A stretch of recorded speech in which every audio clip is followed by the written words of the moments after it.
We're back with David WATUMULL, CEO of Hawaii Biotech. The unique things that you're talking about before the break, what are some of these things that you're talking about, states done?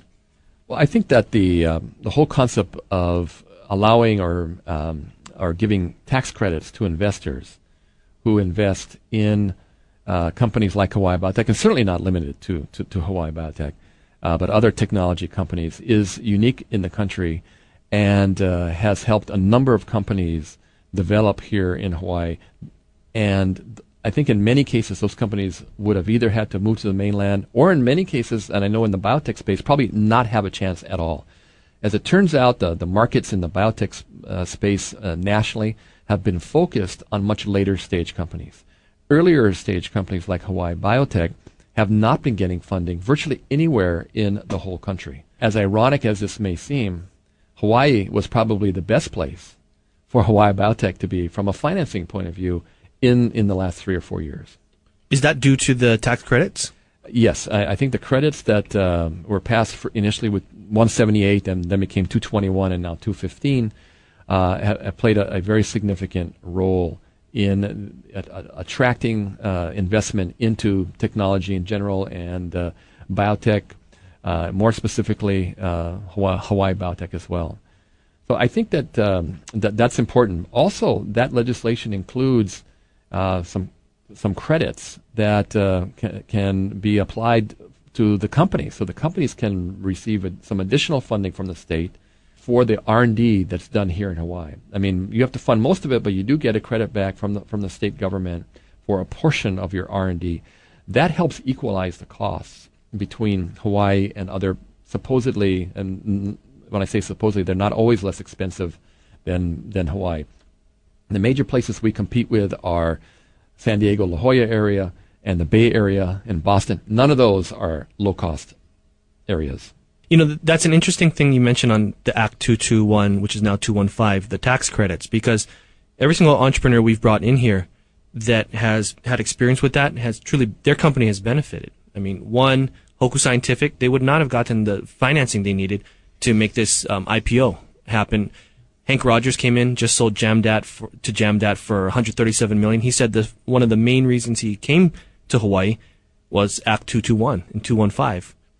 He didn't end up actually needing it, he said, but that was one of the main reasons he came. And then companies like yourself, and there's a number of others. So I think, you know, this really gives an opportunity for us to show the highlights of Act 221 and 215 and how it's really making a difference. I think it really is making a difference. I know in our particular case, we've raised probably about $16 million here in Hawaii of investor funds. Some have been from the mainland, but most or much of that from Hawaii, and that is putting us in position for additional financing. We've raised about over $30 million in grant funding.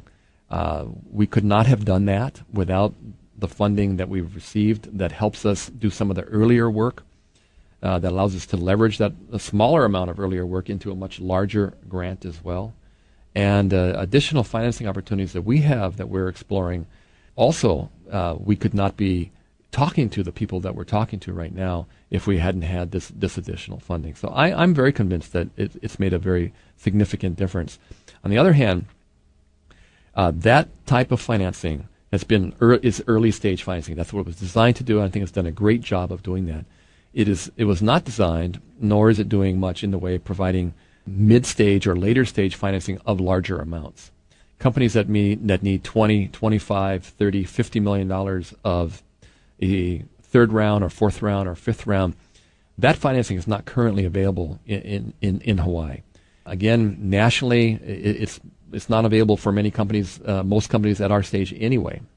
But if we want to develop this industry in Hawaii, we will need to think about how to develop that later stage financing for companies in Hawaii, so that if the entrepreneurs choose, and hopefully some of them will choose, and I know I would if I could, choose to keep the company in Hawaii rather than selling it to either somebody on the mainland who moves the company or having very significant mainland participation where we lose the Hawaii connection to these companies.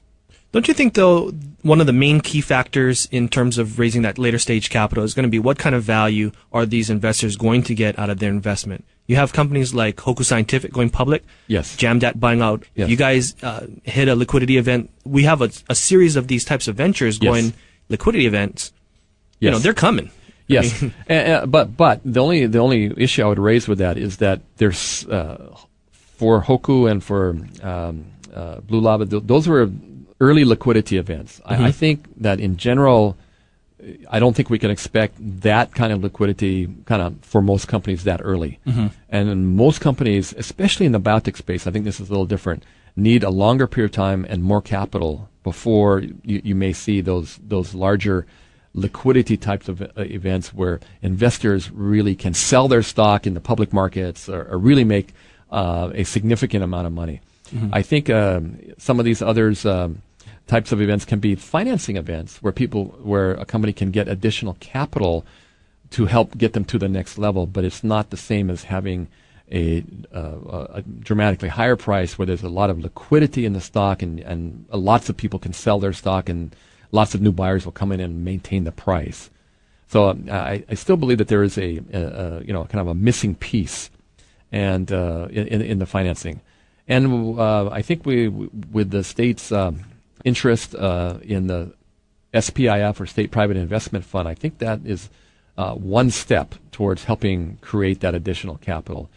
That's a fund of funds that would use state resources to help generate capital to venture capital firms in Hawaii, who then in turn could turn around and invest in Hawaii companies, but provide later stage funding after the 215, 221 funding has gotten them to a certain level or point. Kind of close the gap is what. Yes, exactly. That does. Yeah. Well, let's go back a little bit and talk about how you got involved with this whole industry. Because you started off as an investment banker, correct? Well, I was in the Wall Street world, if you will. I started off actually as a stockbroker originally at Payne Weber and moved into money management of diversified accounts and biotech money management as well. I had an early interest or predilection towards the science fields here and was very fortunate to have as a mentor, good friend who unfortunately has passed away, but a good friend of mine, Jeff Nakamura, who was grew up here, about a world-class researcher who kind of took me under his scientific wing and took me to dozens of scientific conferences and introduced me to some of the top science people in the world. That kind of fueled my interest in the scientific part of this business. That got me interested. He and I started a business together in the biotech money management area and started me writing about biotech companies for our clients, which led to my becoming a biotech analyst. And when I was an analyst, I was fortunate enough to have as clients companies or institutions like the Wisconsin Investment Board, the largest biotech investor, at the time.